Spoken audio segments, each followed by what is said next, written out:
आता आपल्या आवडत्या मालिकेचे संपूर्ण भाग मालिका प्रसारित झाल्यानंतर लगेचच पाहू शकता फक्त सन नेक्स्ट वर. भारतातील प्रेक्षकांसाठी मोफत सेवा.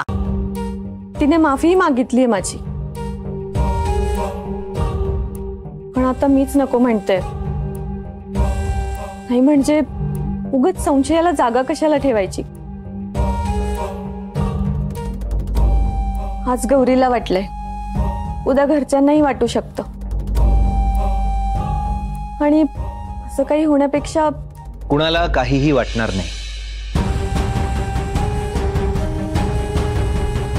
आणि गौरीजी बाकीच्या बायकांपेक्षा वेगळे आहे.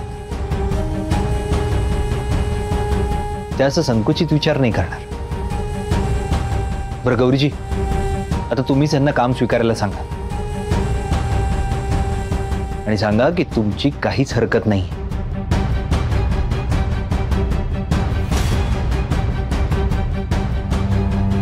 गौरीजी सांगताय ना?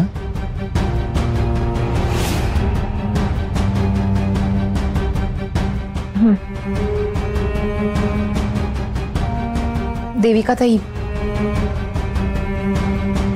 तुम्ही प्लीज रुद्र सरांबरोबर काम करा.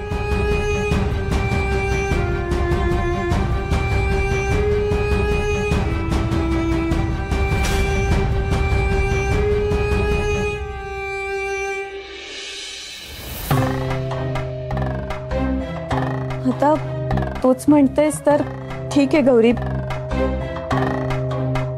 मी करेन रुद्र सरांबरोबर काम. तुझं मन नाही मोडणार मी.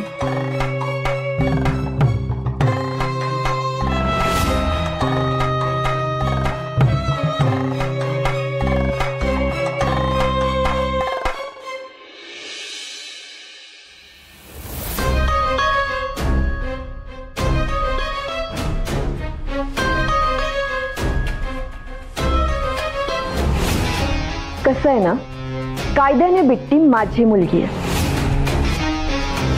तुला जर तुझा नवरा हवा असेल तर हे उसनं मिळालेलं आईपण तुला सोडून द्यावं लागेल.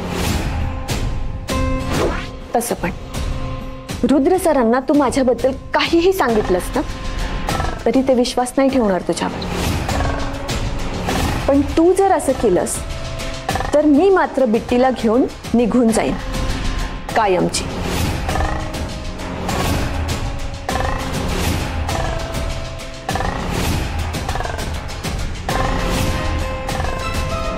तुझे हे विचार रुद्र सरांना पटणार का? त्यापेक्षा गप्प राहिलेलंच बरं, नाही का?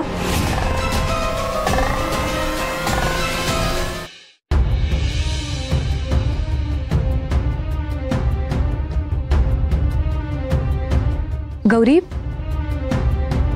काय झालं? बोललीस का तू? नाही श्वेता ताई, मी नाही बोलू शकत आहे. अहो पुरती फसले मी. त्या देविकाबद्दल मीच इतका विश्वास दाखवलाय की माझंच बोलणं कठीण झालंय आता. अगं पण एकदा बोलून तर बघ ना. नाहीये शक्य. आणि आता तर ती कायद्याने बिट्टीला इथून घेऊन जाऊ शकते. माझे हात बांधलेले आहेत. मी काय करू मला खरंच कळत नाहीये. श्वेताताई मला सांगा, दोघांपैकी एक निवडणं शक्य आहे का? नाही ना. माझ्या रुद्र सरांवर बिट्टीवर तितकाच जीव आहे. मी त्या दोघांशिवाय नाही जगू शकत. गौरी गौरी तू शांत हो आधी. कशी शांत हो? सगळं हातातून असं निघून जाताना माझ्या डोळ्याने बघते मी. आणि शांत राहू. गौरी हे बघ, असं काही होणार नाहीये. ऐक माझं. गौरी विश्वास ठेव, असं खरंच काही होणार नाहीये. अगं रुद्र भाऊजींचं जीवापाड प्रेम आहे तुझ्यावर. आणि राहिला प्रश्न त्या देविकाचा, तर तू तिचे सगळे प्रयत्न हाणून पाड. पण कसे? ते दोघं आता बरोबर असणार कामासाठी. तू बायको आहेस गौरी. त्या देविकाने ह्यांना बाहेरच्या बाहेर मोहात पाडलं तेव्हा मी काहीच नाही करू शकले. अगं हे सगळं जर मला आधीच माहिती असतं ना तर असं मी कधीच काही होऊ दिलं नसतं. गौरी, सुदैवाने तुला सगळं वेळेत कळलंय. तू तिला रुद्र भाऊजींच्या जवळ राहण्यापासून अडव.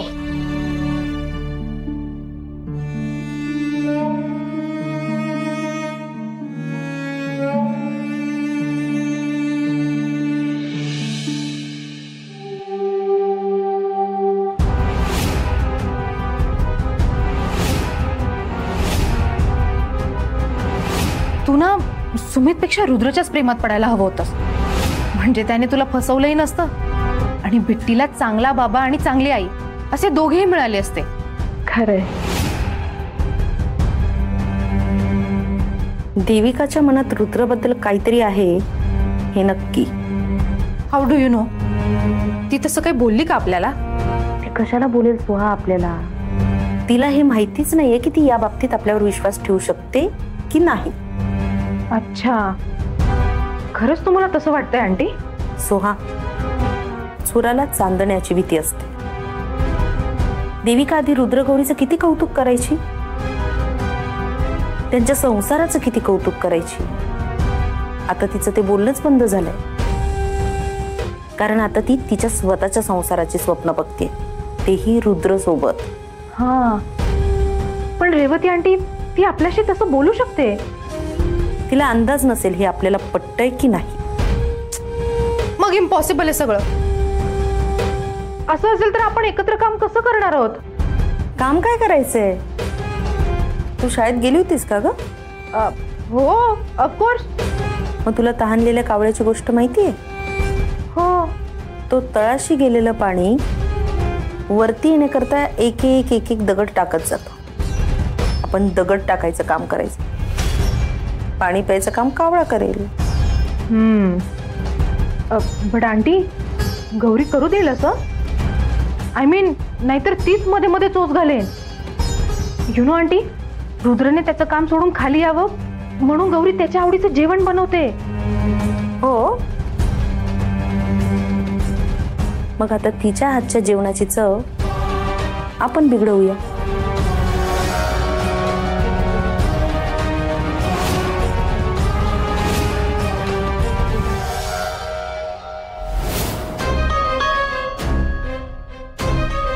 मी तुम्हाला काही मेल पाठवले, त्यातले पॉइंट्स तुम्ही नोट करून घ्या. मी नंतर बघतो. आणि एकदा सगळ्या प्रोजेक्टच्या डिटेल्स बघून घ्या आणि तुम्हाला लक्षात येईल. मग मी ऑफिसमध्ये कोणाशी बोलायचं सांगतो तुम्हाला. जमेल तुम्हाला? ओके.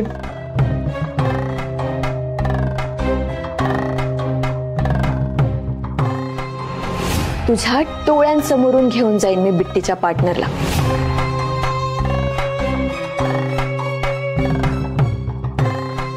रुद्र सर, हे कसं करायचं दाखवता का मला?